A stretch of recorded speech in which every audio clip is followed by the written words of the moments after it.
안녕하세요. 너무 쉬운 회계 원리 드디어 마지막 우리 중간고사 범위 마지막이죠? 장부 마감 및 재무제표의 작성 들어가 보도록 하겠습니다. 장부 마감이 어디에 해당하는 거였냐면요. 우리 지난 시간 온라인 클래스에서 거래 식별 및 측정 여러분 분기하고 그 다음에 총계정 원장에 전기하고 옮겨 적고 결산 정리 전 시산표 작성해준 다음에 결산이라는 걸 한다 했어요. 결산은 언제 할까요?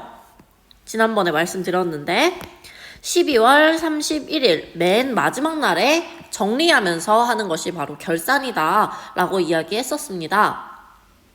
이 결산은요, 예비 절차와 본 절차 그리고 결산 후 절차로 나뉘게 됩니다. 그 중에 오늘 배워볼 장부의 마감은요, 바로 이 결산의 본 절차에 해당하게 되는 내용입니다. 그럼 들어가 보도록 할게요. 장부 마감을 하기 전에요, 이 개념을 알고 가셔야 될 것 같아요. 재무상태표와 손익계산서예요. 우리 많이 보았죠? 하지만 여기선 복습하려는 게 아니고요. 새로운 내용을 추가로 우리 배워볼까 해서 하는 겁니다. 장부 마감을 하기 전에 재무상태표는요, 계속적이라는 걸 알고 계셔야 되고요. 그 다음에 손익계산서는 일시적이라는 것을 알고 계셔야 돼요. 이 계속적이랑 일시적이 여러분들 좀 헷갈릴 수 있는데, 재무상태표는요, 일정 시점, 그러니까 예를 들자면 결산날 12월 31일에 보통 작성을 하니까 일정 시점의 재무상태를 나타내는 거고요. 손익계산서는 일정 기간에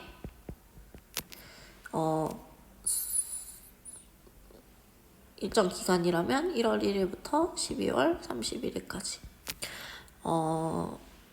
손익을 나타내는 게 바로 손익계산서입니다. 근데 여기에서 일정 기간이라는 것은 계속적인 거, 1월 1일부터 12월 31일이고 일정 시점은 12월 31일인데 선생님이 지금 계속적이랑 일시적이라는 말이 무슨 말일까 그런 생각이 들 수도 있어요. 한번 보도록 하겠습니다. 재무상태표는요, 내가 계속 가져가야 할 것이에요. 이게 뭐냐면 여러분 12월 31일에 내가 5,000원을 주머니에 가지고 있었어요. 그리고 나서 다음 해에 1월 1일이 됐습니다. 그럼 내가 가지고 있던 이 5,000원이 사라지나요? 그렇지 않죠. 얘는 그냥 그대로 5,000원이 내가 가지고 있었으면 1월 1일에도 가지고 있게 되는 겁니다. 예를 들어서 내가 갚아야 될 돈이 500원 있었는데 1월 1일 됐다고 친구한테 야 1월 1일이니까 새로운 해잖아 우리 500원 리셋 시키자 라고 하게 되면 어떻게 돼요? 친구를 잃을 수도 있죠. 여러분 갚아야죠. 갚아야 돼요. 그래서 여기에 재무상태표 이거 갚아야 된다. 500원 갚아야 된다. 이러니까 이 갚아야 되는 거는 결국엔 뭐예요? 빚이죠.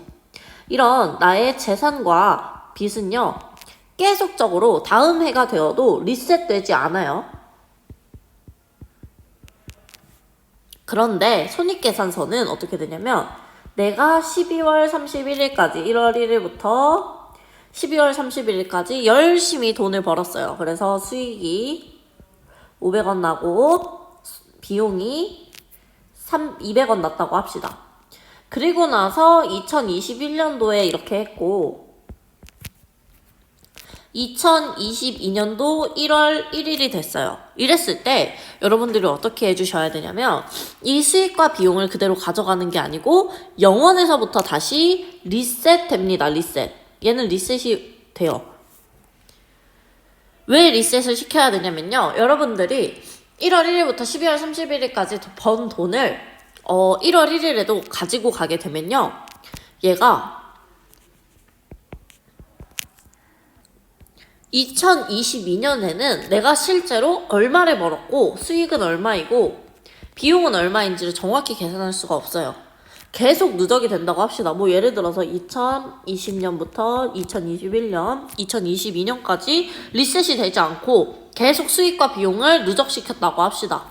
그러면 내가 2022년에는 정확히 얼마를 벌었는지를 따질 수가 없게 되는 거예요. 내가 이 손익계산서를 작성하는 건 일정 기간에 경영 성과가 얼마나 되느냐를 따지기 위해서거든요. 그래서 손익계산서는요, 매년마다 리셋을 시킵니다. 리셋을 시킨다는 말은 영원으로 만들어준다 라는 거죠. 그런데 이 재무 상태는 매년 이어서 가게 되는 겁니다. 리셋 시키면 안 돼요. 그 대신 어떻게 해주셔야 되냐면 리셋 대신에 이번 연도에서 다음 연도로 옮겨주는 과정을 해야 돼요. 그래서 올해에서 내년으로 옮겨주는, 그걸 바로 2월이라고 합니다. 여러분들 교복 살 때 2월 상품이라고 본 적 있지 않아요? 2월 상품이 뭐예요? 작년도 물건을 가져오는 걸 2월 상품이라고 하거든요. 그러니까 작년도 돈을 올해로 가져오는 거죠. 왜냐하면 해가 바뀌었으니까요. 우리도 또 분기를 새로 해야 되니까. 이걸 바탕으로 여러분들이 한번 이걸 써봅시다. 참고로 말씀드리자면요, 손익계산서가 먼저 쓰이고요, 그 다음에 재무상태표가 작성되게 됩니다. 그래서 내가 12월 31일에, 그러니까 말일에 결산 할 때 마감을 어떻게 해줘야 되냐, 이걸 먼저 따질 거예요. 1번 손익계산서가 먼저 되고 그 다음에 2번 재무상태표가 완성되는 겁니다. 자, 한번 가볼게요. 손익계산서 마감은 이런 식으로 이루어지게 됩니다. 여기에 집합손익 계정을 설정을 하고, 맨 처음에 집합손익이라는 것은 마감하기 위한 계정이에요. 만든 계정. 그리고 집합손익 계정을 설정하고 수익 계정을 마감시킵니다. 수익을 먼저 마감시키고 그 다음에 비용을 마감시키고 그 다음에는 이 집합손익 계정까지 마감을 시킵니다. 그래서 얘는요, 결산에 잠깐 만들어졌다가 그냥 바로 사라지게 되는, 이제 마감 다 시키고 나면 바로 사라지게 되는 그런 그런 겁니다. 여기 그래서 비용에서 여러분들이 지금까지 모아놓은 그 비용들이 있을 거 아니에요. 그게 차변에 적혔을 거예요. 그런 다음에 이제 사라졌던 것들, 비용이 사라졌던 것들이 있을 테고, 그 상대 계정 과목에 손익이라고 쓰면서 대변과 차변의 금액을 맞춰줍니다. 여기도 마찬가지, 비용은 대변을 발생했겠죠. 이 교과서에 있는 그림이에요. 그런 다음에 이 손익은 이렇게 여기에 잔액으로 남아있는 거를 해서 대변과 차변의 금액을 맞춰주죠. 그래서 여기에다가 비용은 손익 계정에 이렇게 전기가 되고, 이거 T 계정이니까 순계정 원장이죠. 수익으로 가고, 이렇게 한 다음에 여기에서 수익과 비용의 차이가 바로 자본금이 되는 겁니다. 이게 바로 뭐예요? 여러분들이 알고 있는 당기 순이익 또는 당기 손실이 되는 겁니다. 교과서 여러분 57쪽에 있어요. 제가 여기다가 써놨죠. 그래서 이 자본금이 옮겨지면서 여기에 손익이라고 되는 거죠. 이게 바로 당기 순이익 또는 손실. 이렇게 보면 조금 감이 안 오니까 다음을 보도록 할게요. 분계를 실제로 해보면서 한번 보도록 합시다. 상품 매출이익이 150만원 있고, 수수료 수익 110만원 있고, 급여 90만원, 임차료 40만원, 이자 비용 20만원, 자본금 210만원, 200만원이 있다고 합시다. 이런 식으로 했을 때 여기에 아까 선생님이랑 봤던 그 순서대로 한번 진행을 해보도록 할게요. 상품 매출 이익은 대변에 적혀 있으니까 수익이라는 거 알 수 있고요. 솔직히 상품 매출 이익은 수익이라는 거 알잖아요. 지금 수익인지 비용인지 한번 볼게요. 수익, 수수료 수익, 수익, 급여, 비용, 임차료, 비용, 이자 비용, 비용. 자본금은 뭐 아니니까 빼고. 이럴 때 분개를 한번 해보겠습니다. 수익 계정의 마감의 분개를 한번 해볼게요. 일단 여기에서 수익은 이거랑 이거예요. 수익이 발생할 때는 어떻게 돼요? 대변에 발생하죠. 선생님이 말했어요. 마감할 때는 손익계산서 마감할 때는 수익과 비용을 0원으로 리셋 시켜줘야 된다고요. 리셋 시켜주도록 하겠습니다. 회계에서 0원을 만드는 방법. 이거는요. 차변과 대변의 금액에 똑같은 계정 과목을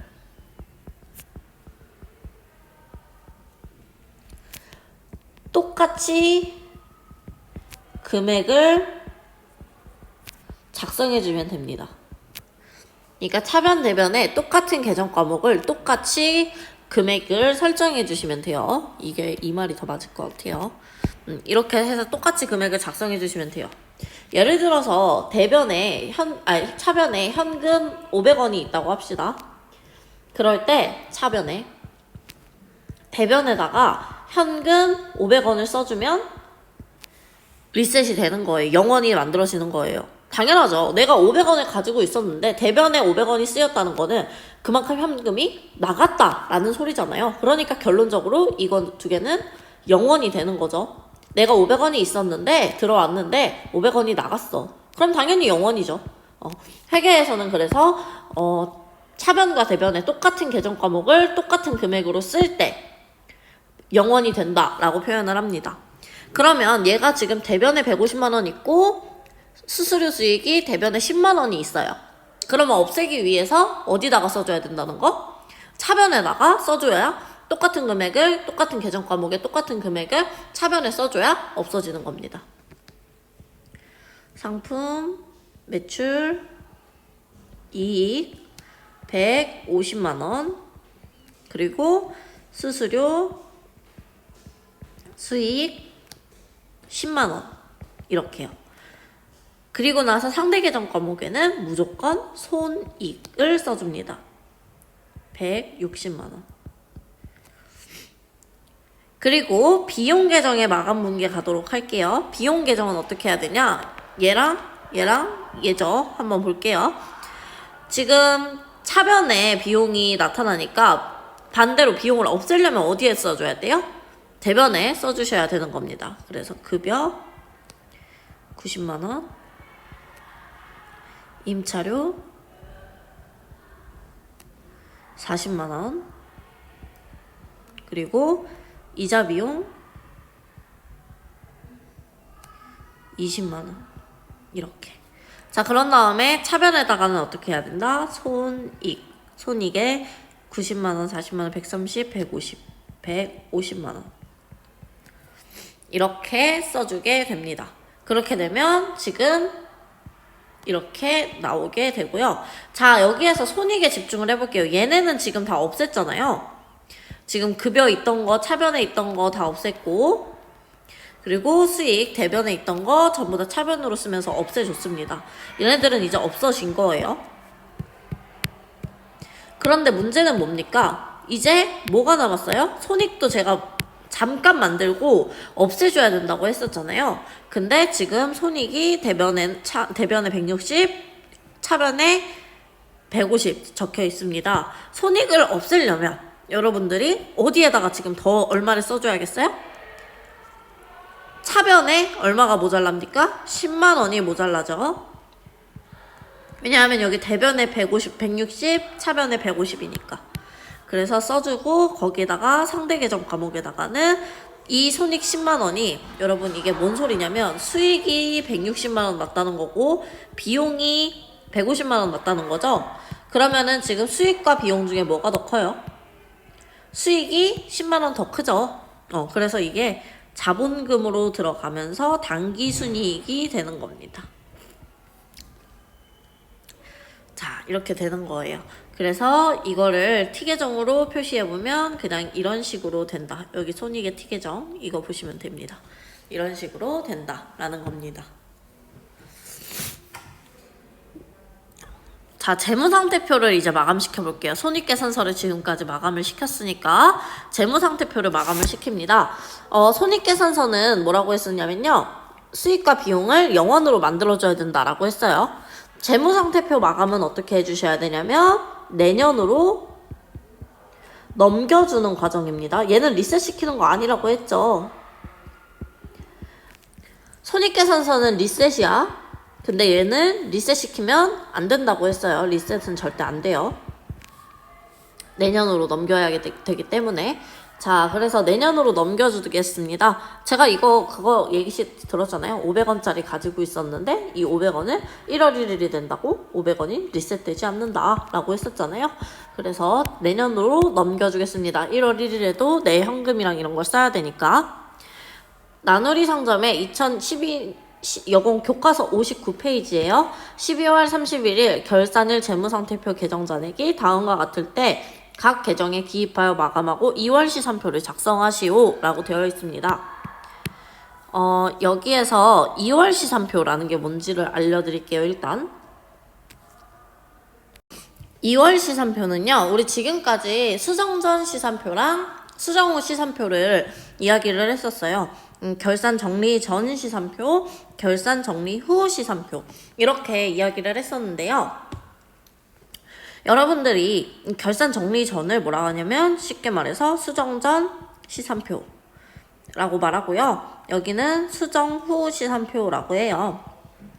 그러면 선생님 2월 시산표는 뭐예요? 라고 하는데 2월 시산표는 한 이쯤에 작성을 하는 거예요. 이쯤에 작성을 해서 이거 전부 뭐 마감이 어느 정도 되고 정리되기 전에 2월 하기 전에 한번 작성하는 그 시산표를 바로 2월 시산표라고 합니다. 여러분들이 수정 전 시산표, 수정 후 시산표랑은 다르다는 거를 알고 계셔야 돼요. 이쯤에 작성하게 되는 겁니다. 자, 그러면 2월 시산표에 대해서도 설명을 했어요. 시산표는 뭐라 했습니까? 차변과 대변에 자산, 부채, 자본, 수익, 비용을 전부 다 한 번에 모아놓은 집계표이다 라고 이야기를 했었죠. 재무상태표 계정 잔액이 다음과 같을 때 계정에 기입하여 마감하라고 되어 있습니다. 마감하는 방법은요, 이렇게 되어 있어요.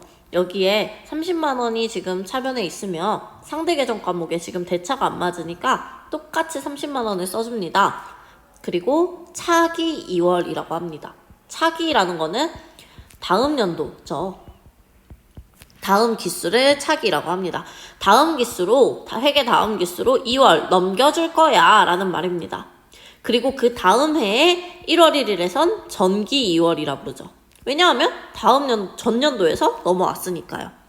이런 식으로 해서 똑같이 차변과 대변의 금액을 맞춰주면서 차기 2월, 전기 2월이라고 쓰는 모습 확인하실 수 있습니다. 여기 같은 경우에는 손익도 있네요. 당기순이익이 들어오니까.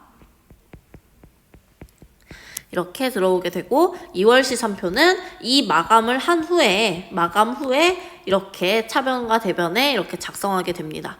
얘는 지금 잔액식으로 써있죠. 여러분 시산표는요 잔액으로 가장 많이 써요. 합계로 안 씁니다. 그래서 잔액으로 가장 많이 쓰기 때문에 그렇게 알아주시면 될 것 같아요. 그냥 가볍게 보고 넘어갈게요. 마지막 60페이지 재무제표의 작성입니다. 여기 재무제표의 작성, 재무제표의 종류 선생님이 설명했었죠. 교과서 60페이지 보시면서 재무상태표는 일정 시점 밑줄, 재무상태 밑줄.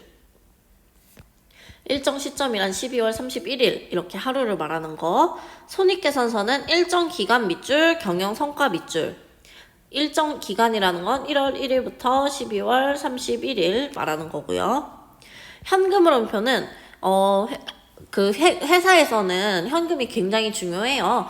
어떻게 이렇게 현금이 돌아가고 있고 내가 가지고 있는 유동적인 자산은 얼마인가 라는 걸 따져보는 거거든요. 그래서 그거를 해보는 거. 그리고 자본 변동표는 여러분들이 알고 있는 자본금 외에 여러 가지 자본들이 있는데 그 자본들, 그러니까 진짜 내 것이 어떻게 굴러가고 있는지 보는 거. 주석은 뭐라고 했어요?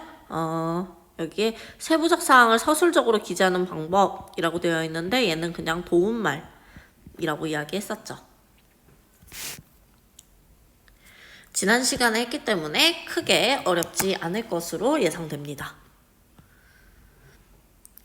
재무제표의 작성 지금 연계성인데요. 재무제표는 맨 처음에 재무상태표 1월 1일 거에서 시작을 해서 열심히 운영을 해요. 운영을 하면서 손익계산서 작성되고 현금흐름표 작성되고 자본변동표 작성한 다음에 그 다음에 맨 마지막에 12월 31일에 작성하는 것이 재무상태표 기말입니다. 같은 12월 31일에 작성을 하더라도요. 여기 이 손익계산서, 현금흐름표, 자본변동표를 작성한 다음에 작성을 해주시면 되는 겁니다.